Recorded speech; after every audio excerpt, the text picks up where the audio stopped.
Welcome to another episode of Healing Through Love. Each week, we share ideas, experiences, and resources to increase the awareness of domestic and family violence and to empower survivors to grow and thrive. We talk with experts who share their advice, or with people who have experienced abuse, no matter where they are on their journey. This is all about healing through love. And now, here are your hosts, Charlene Lynch and Rose Davidson.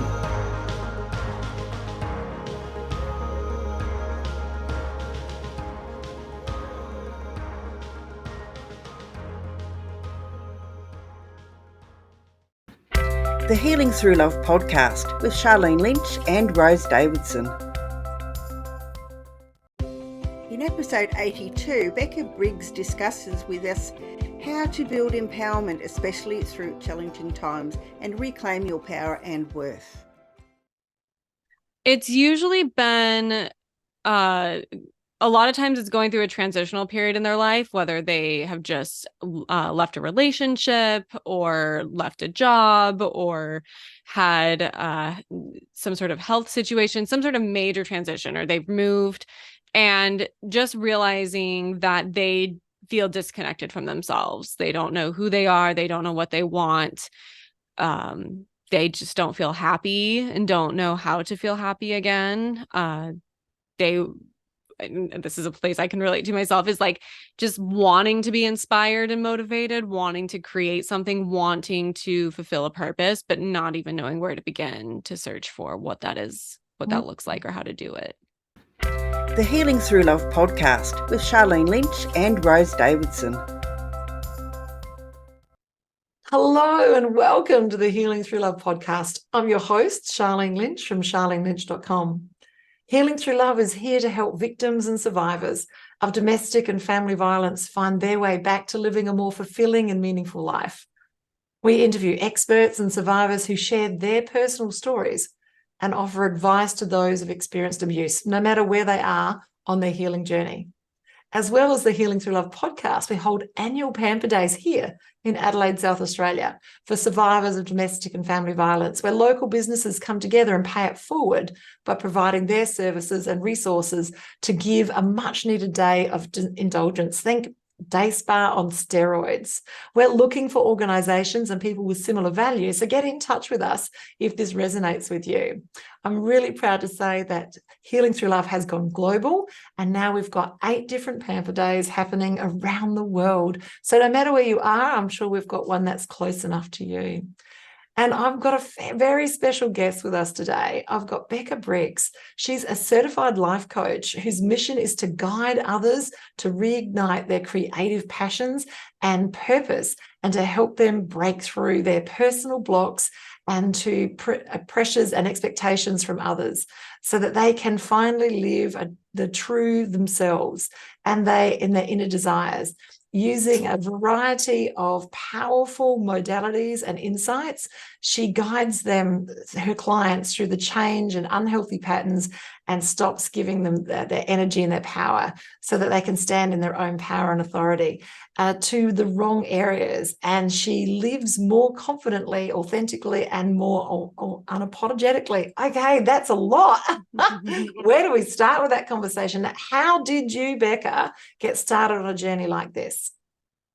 Yeah, so my personal journey started, I would say, probably back in like 2011, 2012, was kind of the very beginning of me discovering personal growth and healing. And at the time, it was a weird journey at the time I was in a very unhealthy, emotionally abusive relationship. And so I was trying to work on myself, but within that relationship, there's only so far I can go.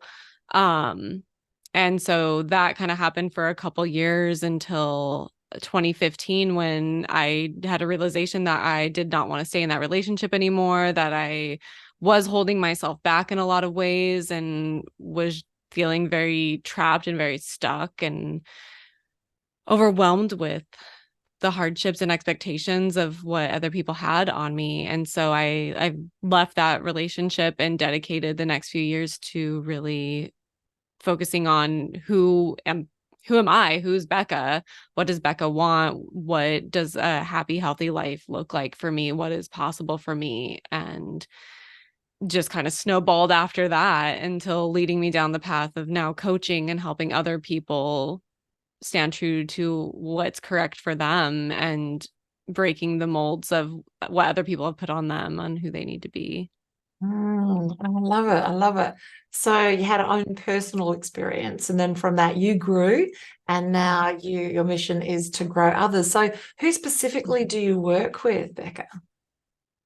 I primarily work with, I refer to them as like the creative sensitives of the world. As somebody who grew up being very creative driven and was always told that I was too sensitive or shamed for being too empathetic, too emotional, too this, too that, and felt like I grew up, being told that all of that was wrong and this is who you need to be instead. Is I help those like-minded people who have grown up feeling like they didn't belong and that people don't really see them for their gifts and values that they're here to share, and how your creativity, how your vision, how your sensitivity is actually your strength, and how you can proudly, unapologetically showcase that to those around you. So would it be safe to say introverts? Not necessarily. I do work with a lot of extroverts as well, but just people who are very like deep, introspective, loving, giving, empathetic, creative, artists and of all different types. Just, yeah. I love it. I love it. So do you use any type of psycho profiles or anything like that to actually help the people identify where they are? I do. So I do use a blend of Myers-Briggs, Enneagram, and human design with my coaching clients. One of the things I love with using these tools is, I would say, fighting against the stereotypes that a lot of people use it to label people, put them in a box and say, this is who you are. And my intention with it is really to break down the walls of those boxes and say, okay, this is probably what feels correct for you in these circumstances. This is what you're here to share, but you are so much more than just this. You have all these multifaceted sides to you and different aspects of yourself that you're here to share. And how are you actually a multidimensional being versus just being in this box? So when clients come to you, what's like their main pain point when they're coming to you? It's usually been a lot of times it's going through a transitional period in their life, whether they have just left a relationship or left a job or had some sort of health situation, some sort of major transition, or they've moved, and just realizing that they feel disconnected from themselves. They don't know who they are. They don't know what they want.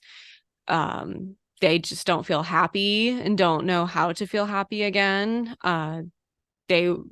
And this is a place I can relate to myself, is like just wanting to be inspired and motivated, wanting to create something, wanting to fulfill a purpose, but not even knowing where to begin to search for what that is, what that looks like, or how to do it. Wow. So, so now is your audience local or are they more abroad? Who do you normally work with? A little bit of everyone. So I do work primarily remotely, so I can meet with anyone no matter what part of the world you're in. But at the beginning of this year, I moved to a small town in Oregon in the US. So I've been seeing a lot of people locally here as well. And that's been a really powerful experience to just get to connect, especially connecting with other coaches and practitioners and combining our skills and our unique gifts to create offers for the people in our community. It's been a really powerful experience. Oh, I love that. I love that. So, do you offer retreats or in person, or is it predominantly online? How does it work?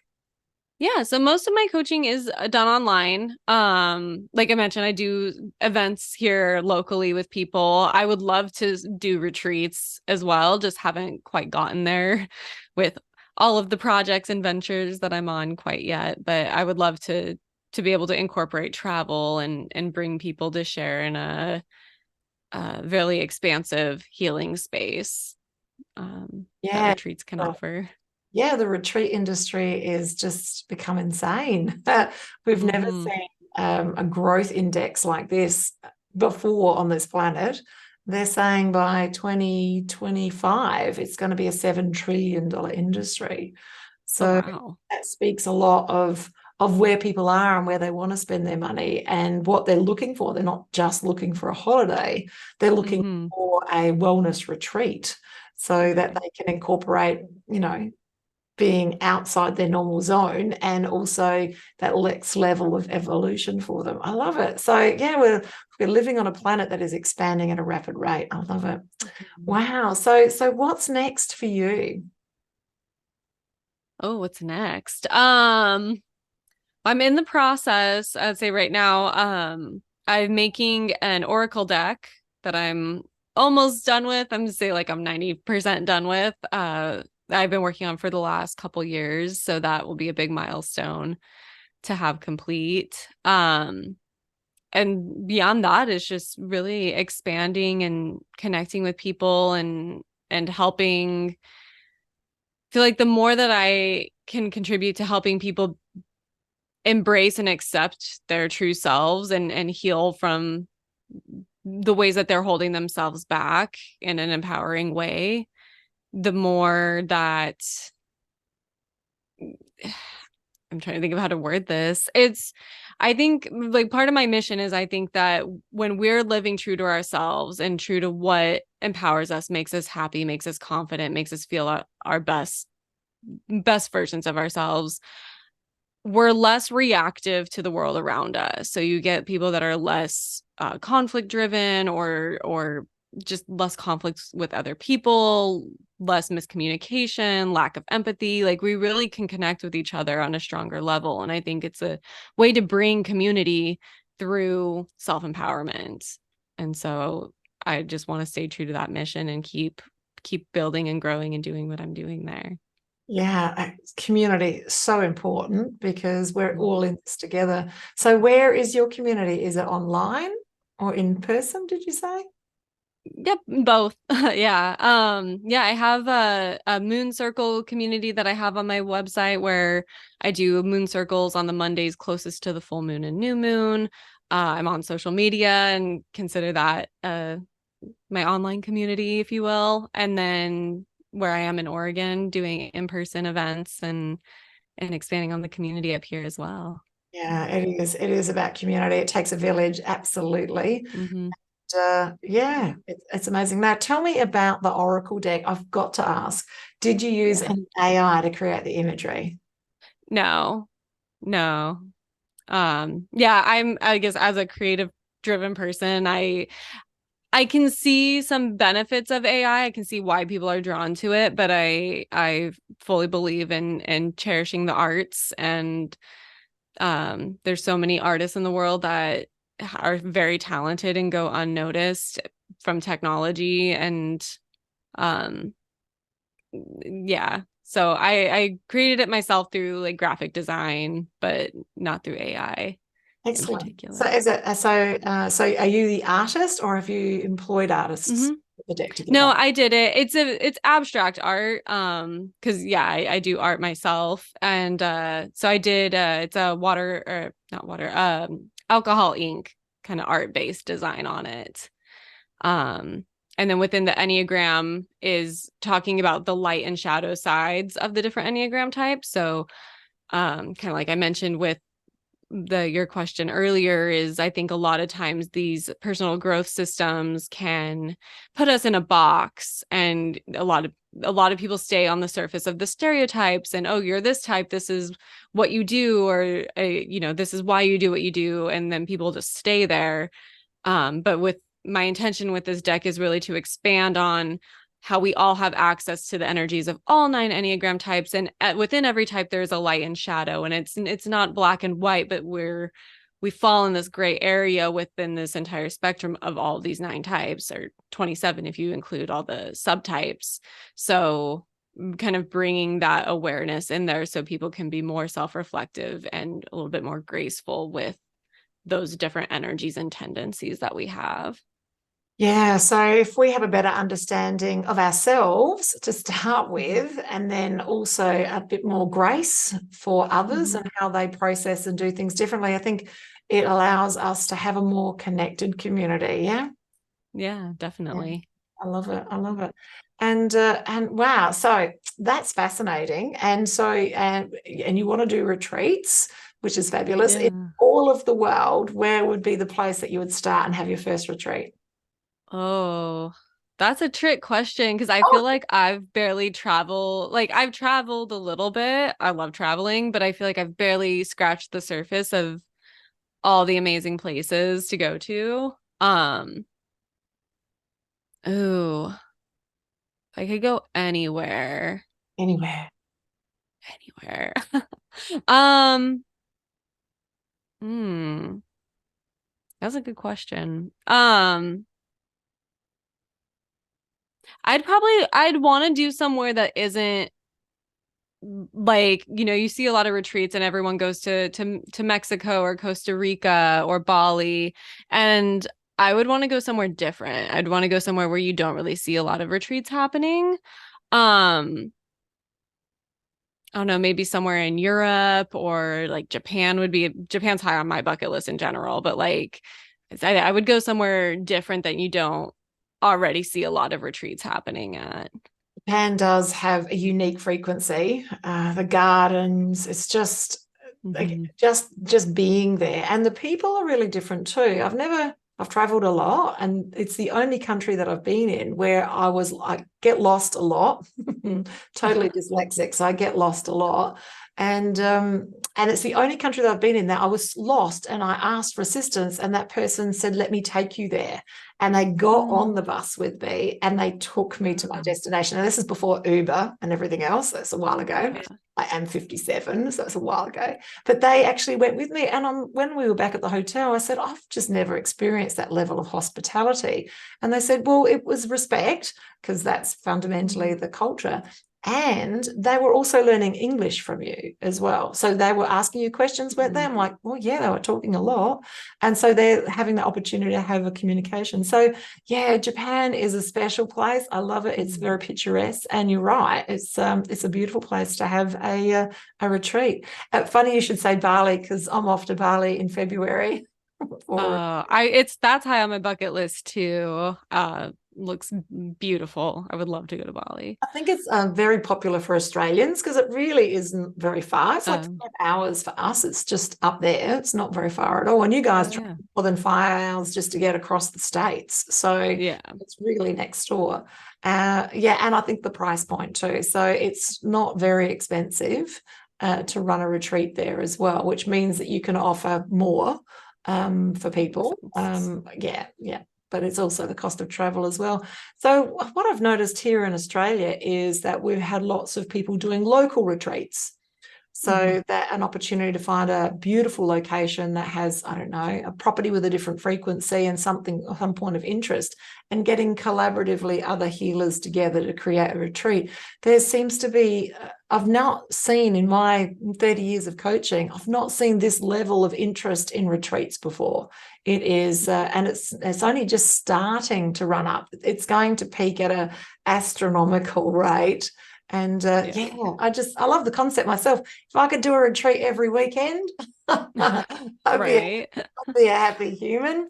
Yeah, I love it. I love it, because we are seeking experience, aren't we? And when we can help our clients get that, it really does make an impact for them. So I love this. I love your concept about having a closer look at who you are and having a better understanding who others are, and taking yourself out of the box. I think that's fantastic. And it's weird. Humans are weird. We want a label so we know where we are, but then we don't want the label. Yeah.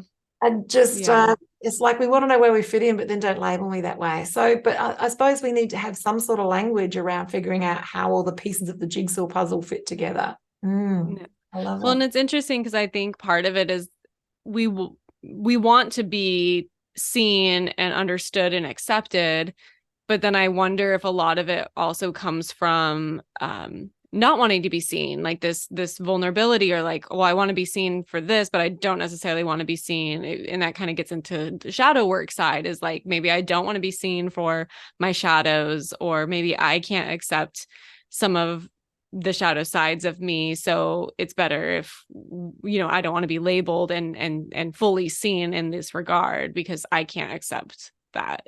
Yes. So how could others? I absolutely hear you. We were interviewing a photographer yesterday, and he's just released a book, and it's a book of homeless people. That was the pictures were taken during COVID. So, and each picture tells a story. That there's not one woman in the book. So, and I asked him, I said, well, clearly the percentage of women who are homeless is almost higher than men. So how come there were no women? And he said it's because we weren't at a point where they could give us permission to take the photo. We could have a conversation with them, but for one reason or another, they didn't want to be seen. So look, isn't that fascinating? So when those in our proximity that need the most help don't want to be seen, where are the rest of us? Yeah. And can we be seen enough to show up for them and make a difference for them? Yeah.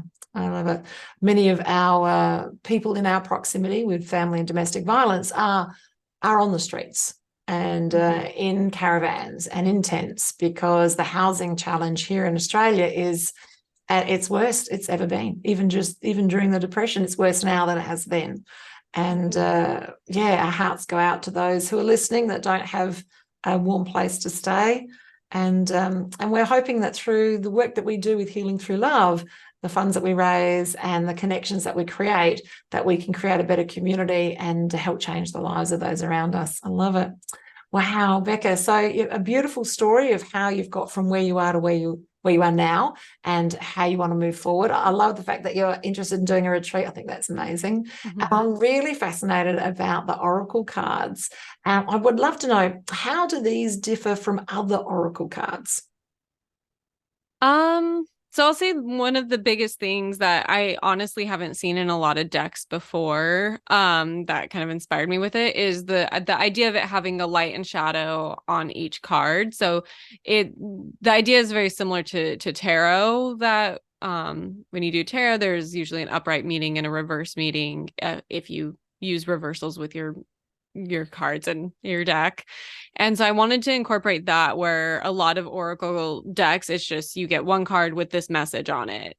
And I wanted it to be more expansive and kind of like I mentioned before, is the light and shadow within each energy of each type. And even though some of the cards are very similar, where one side will have we'll call it like the light or the higher self statement, and then the shadow, that they're very similar vibes, but a little bit different, of this is how I show up at my best, and this is how I might show up at, like, not my best, and seeing two sides of the same coin. Because I've personally, through my own growth, have found that has been the key to healing, is truly acknowledging and accepting the shadow sides of myself that maybe I didn't always want to see. And it's not to blame anyone or villainize anybody for these traits, but I think that the sooner you can acknowledge and accept it as part of your existence, as part of your truth,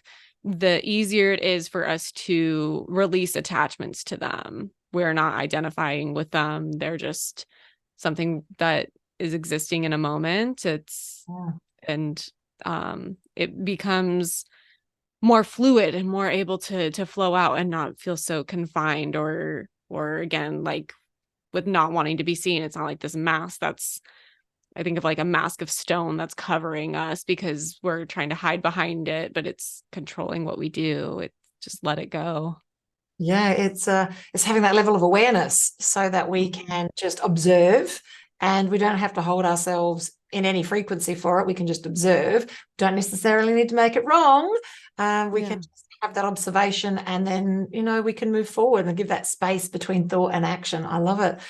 So, wow. Okay, now you run a quiz, is that right? That's on your website, and it's in and around identifying your archetype and where you are and where it is that you have the possibility to go. Is that right? Can you tell us a little bit more about that quiz? Yeah. So one thing that helps when I am potentially working with clients, or what I would say, if you're on your self-growth journey and you're kind of at this point where like, well, I don't know what I need to do next. Maybe you're at point zero, you're just starting and you're like, what do I do? Or maybe you've been on your self-growth journey and you feel like you've been getting somewhere, but you're not quite where you want to be, but you're like, well, where do I go from here? I've been doing all this work. And well, now what?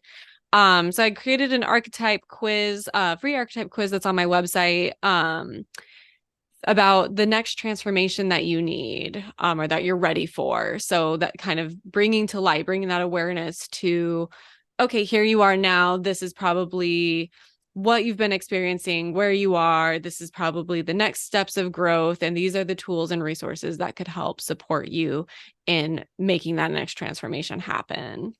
I love that. So I love that. So this is a self-paced quiz, and then it gives you a response to say where you are now and what's the next level of your evolution. Yes? Absolutely. Exactly. Yeah. I love it. I love it. Okay. So now that link is going to be in the show notes and also in the description, and just click that and that will take you through to Becca's website, and you'll be able to do the quiz, which is fantastic. That'll also put you in Becca's orbit as well, so that you'll be on her email list and be getting beautiful, nurturing emails from her in and around the offers that she shares. Is that right? Absolutely. So now if someone's interested in working with you, like what's the process? Is there a current program that you have? Is it one-on-one? Is it in a group? How does someone work with you, Becca? Yeah. So currently I do one-on-one work right now. I have a couple different options. So like I said, I use a mix of Myers-Briggs, Enneagram, human design. I do hypnotherapy, Reiki, all sorts of modalities. So I have an option for just a single one of those sessions. If you want something very particular, if you want human design reading, if you want an Enneagram session, hypnosis around a certain area, timeline integration, I can do just a one-off. I have something called a deep dive, where it's an all-day intensive where we combine a mix of these modalities custom for you to really give you a full day just about you and your growth and your healing. And I'm there to support you through all of that. Or I do have a one-on-one kind of long-term coaching option, which if somebody is interested, similar, going to my website, beccabriggs.com, reaching out to me, and we custom build a coaching package for you based on your needs, the tools and resources that I can help you with, your budget, all of it, to make the support that you will see the most change from. Oh, I love it. So it's great to have so many flexibilities and how to work with you. Wow, we've learned a lot today, Becca. We've learned about the journey and why you lean into the work that you do and all of the beautiful things that you bring to the table. I love the fact that you've got an oracle card coming up. I think they're amazing. I do mine on a daily basis, and it just helps me as part of, what is the universe? What does God? What do I need to do to move forward today? And it just gives me some quiet time to enjoy a cup of tea as well.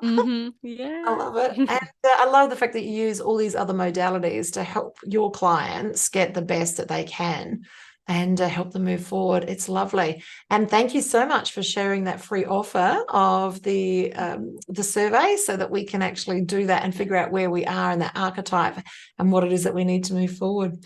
Now, before we finish up today, I'd just love to know, have you got some words of wisdom for our audience? Words of wisdom. I had to share anything. I think one of the biggest things that's been standing out to me in my life right now is to be open to experiencing change. I think a lot of times, if we're somewhere that we know is not good for us, or that's making us unhappy, or we feel stuck in our situations, a lot of times the biggest thing that is keeping us there is like a fear or uncertainty of what's on the other side. And just going from my experience from like I said, my unhealthy relationship that I left, had I not left that relationship that felt really safe and secure at the time, but was actually really toxic and abusive in a lot of ways, I would still be there now. But sometimes you have to trust that on the other side of change is something beautiful and amazing, and trust yourself to hold yourself to get there. You're not going to let yourself fail. You're not going to let yourself suffer. That what's on the other side is amazing and beautiful and beyond what you can imagine right now. So just holding that space for yourself and trust in yourself that it will happen, and embracing the change and uncertainty. I love that. Thank you so much, Becca. If you're listening today, you can reach out to Becca. The links are, as I said, in the show notes and also in the description. And if you're listening today and you would like to be an assistant, a participant, and actually pay it forward at our Pamper Days, please reach out. We really would love to have a room full of wellness practitioners to hold the space for our survivors and help them see that more is possible, and that they have got community and proximity and people do care, so they can move forward. If you're not a wellness practitioner, but you're a really good organizer, we'd love to hear from you, because it takes a lot of organizers to make this happen, and lots of different skill sets. So please reach out to us. As I say, we've got 8 now happening globally, and with more every couple of months. We've got a new one popping up. So we run a program where we teach people to run these events as part of the service of shifting awareness for family and domestic violence globally. And we'd love to help you step into that power and make a difference for others. It's been a privilege and a pleasure to chat with you today, Becca, and share all of your wisdom. And it's a goodbye from me and a goodbye from Becca. Thanks for having me. Thank you for joining us for this episode of Healing Through Love. You can get further resources, see the show notes, or simply reach out to us via our website at htlaustralia.org. Thanks so much for joining us, and we look forward to your company next time on the Healing Through Love podcast.